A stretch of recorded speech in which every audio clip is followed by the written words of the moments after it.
a day or two after that, he ended up in hospital and he got some treatment. And he's doing better now. He's still very sick, but he's doing a little bit better now. And he hasn't ever tried again to get a gun. Partly because we told him, oh, once that happens, you can never buy a gun again. But that isn't true, actually. We just lied. And so I believe this 3-day waiting period is going to have a huge impact on families. And it isn't going to save everybody, but it is going to save people who are in my son's situation, and there's a lot of them, who have a moment when they think, I can't handle this anymore. And they go and they get a gun, and then they're dead, and then there is no coming back from that. And so I would just urge everybody to really think about your support for this thing, because the life that gets saved could literally be any of us, or any of our children, our parents, anybody. So thank you. And I'm going to let somebody else talk now.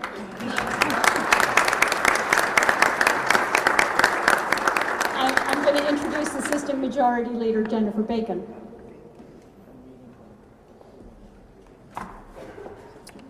Thank you, and I'd like to thank all of you for being here. I'd like to thank all of my colleagues for being here. My name is Jennifer Bacon. I represent House District 7.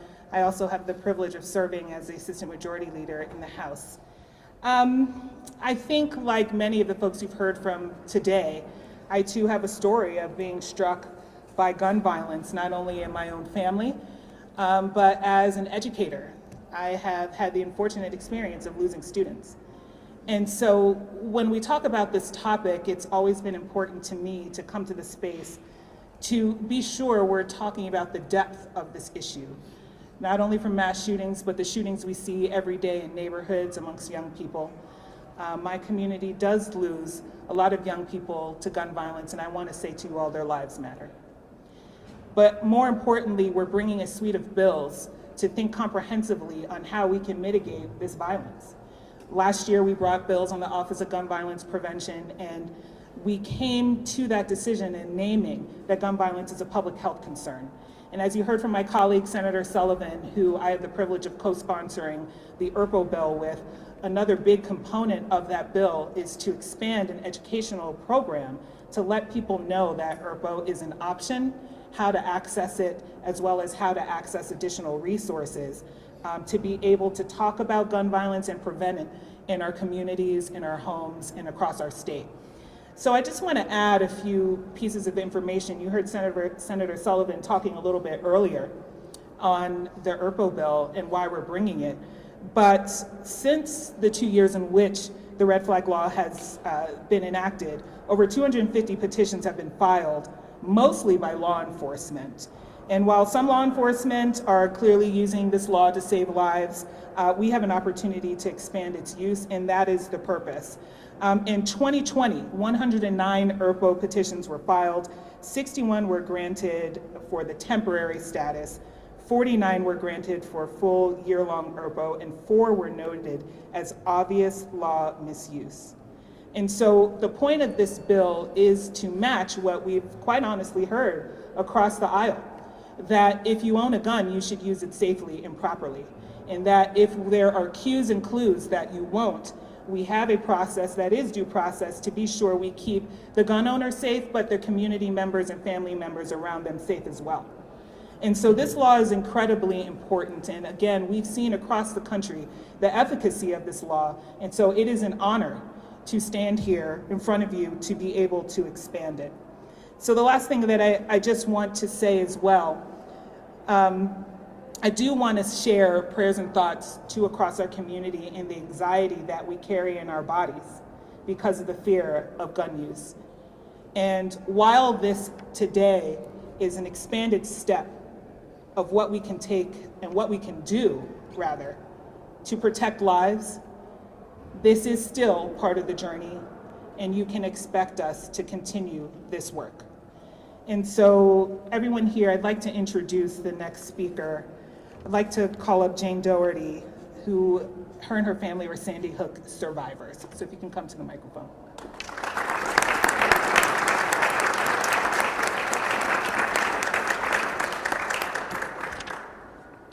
First of all, I have to tell you, no fire alarm is going to silence this sister.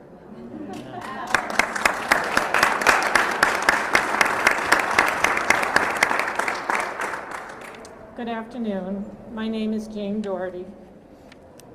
10 years ago, I spoke publicly for the first time at a press conference here in 2013 when a package of gun safety bills were introduced after the Aurora and Sandy Hook mass shootings.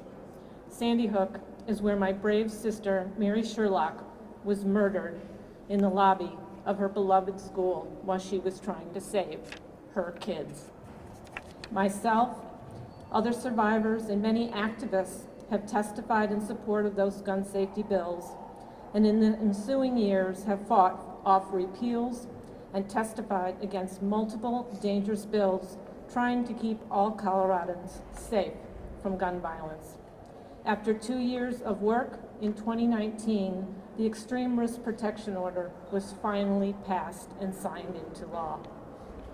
All of us here know there is much more work to do after 2 more mass shootings recently in Boulder and Colorado Springs, and the daily gun violence that is happening in our communities, like at East High School in Denver, and just yesterday, a threat at Boulder High School and multiple other schools, causing them to go on lockdown, terrifying students and parents.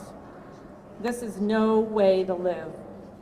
These 4 bills introduced today are critical to continuing the work to save lives, and I am so grateful for these legislators that are sponsoring these important bills.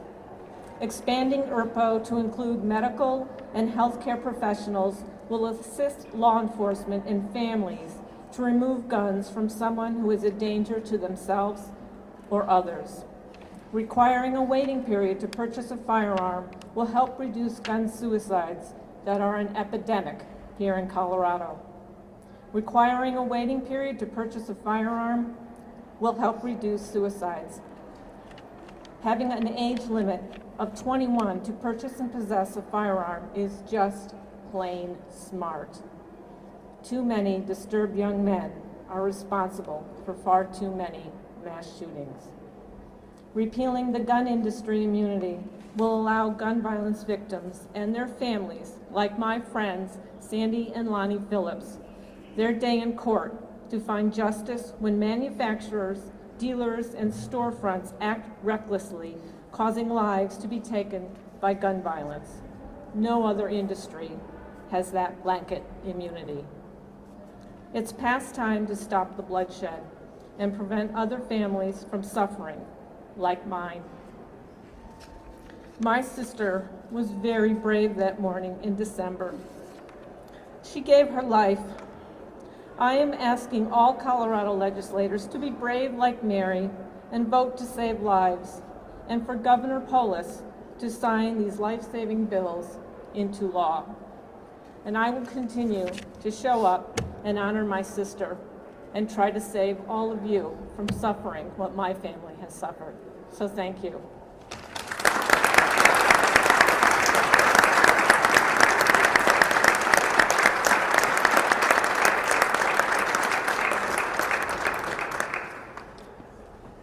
Thank you all for sticking with us, and hope you enjoyed the intermission.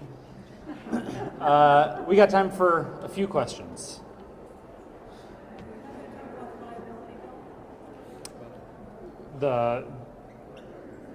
We talked about that one. Yeah, we did several times. Sure. I can say a few words. What was Couldn't Jane just talk about that? what was the question? You didn't really say much about the liability bill. Oh, so Vic. The comments by Ms. Doherty. Yeah, so the question was to please say a few words about the Victim Access to Justice bill. That is the getting rid of firearm immunity. So right now in Colorado and 2 other states, so only 3 states in the country have this punitive language that stops gun violence survivors from having their day in court. And so we are wanting to remove that language and give the ability for these survivors to have justice. That's the purpose of the bill. And it will create a code of conduct. No longer will those businesses have a different plane, a different way that they can operate in the state of Colorado. So this will even the playing field for those businesses. What does that code of conduct entail? Well, if you think about going to civil court, you know, that sets the standard as far as how your business will interact and what they will do. That actually will give us the ability to have those businesses be accountable.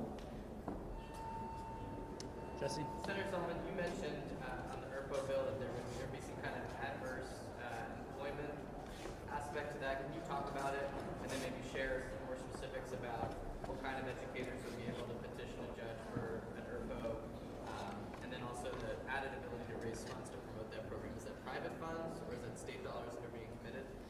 On the last one first, that would give people, you know, who want to make contributions, it's grants, gifts, and that. So if someone's got $1 million and wants to send it to the state to promote our extreme risk protection order, then they can, and I think I can get you an address for that.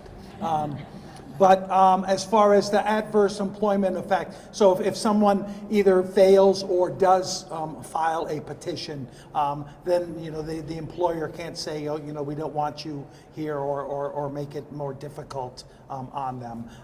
As far as the educators, Yeah, just could you allow, you know, is it K through 12, college, what kind of educator? well, I mean, it would be all educators who are, you know, in contact, you know, with people. But as you can imagine, you know, fifth graders can't legally own firearms, so we're not taking anything away, you know, from a 9 or 10-year-old. Okay, but what it is someone who's had direct impact with somebody for the last 6 months. So it's going to be, you know, their teachers or you know, mental health people, you know, counselors that they're talking with at school.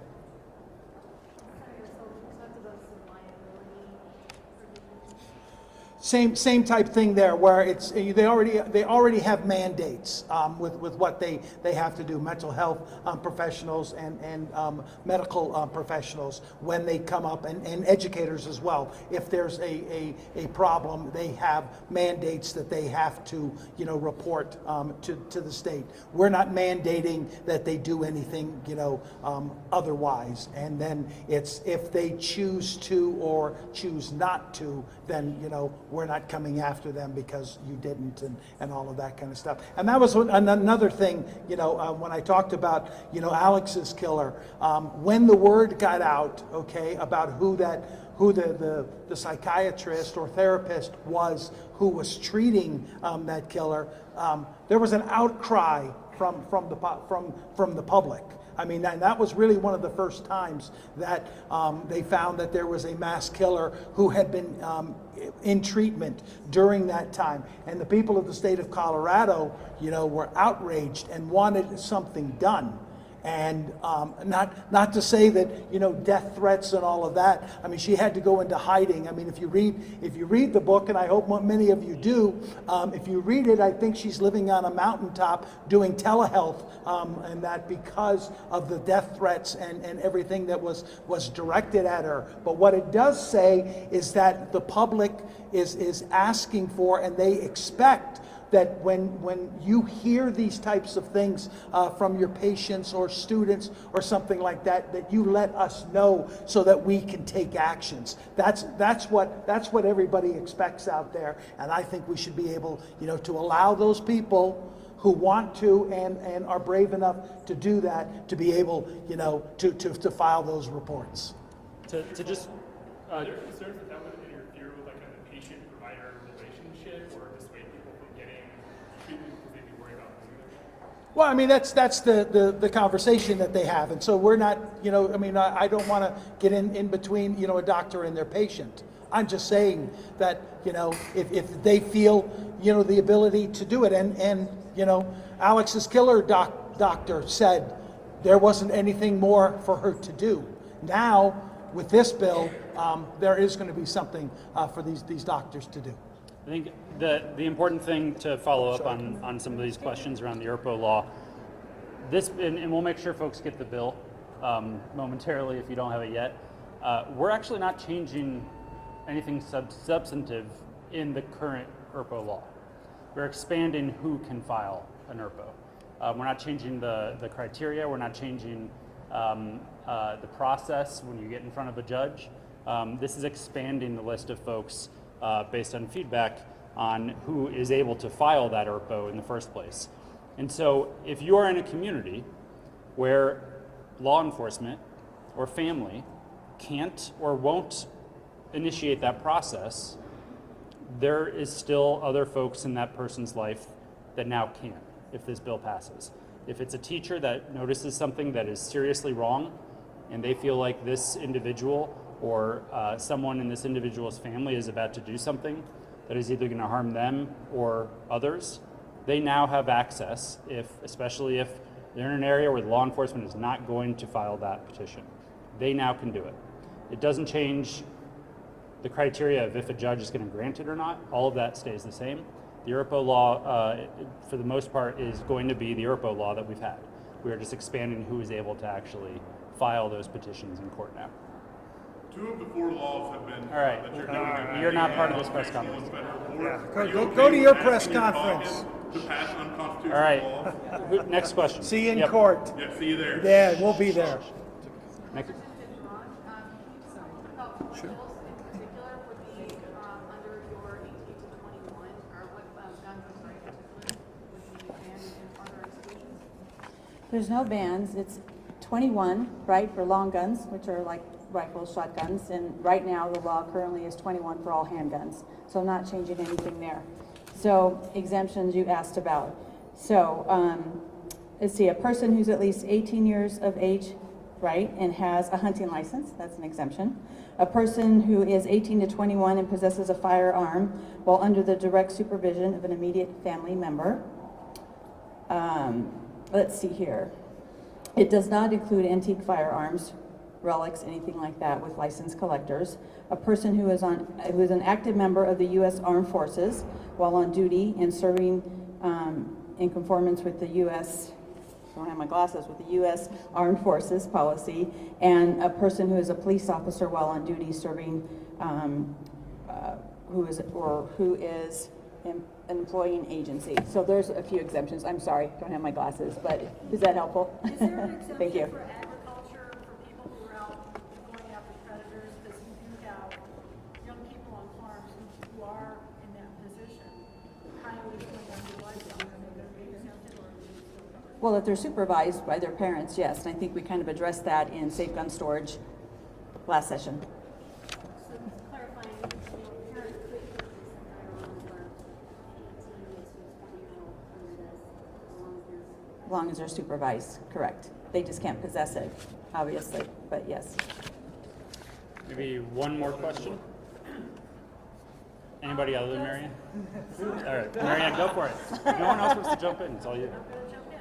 Does the 18 to 21 provide a definition of a assault weapon, and does it include equipment that can be added to that weapon, such as bracelets? Yes, I was going to just reach out to my Senate sponsor, Danielson, to see if you wanted to. I think you've got it. Great, great, thank you, yes. Okay, thank you all so much. We'll make Thank sure you you. get drafts of policies.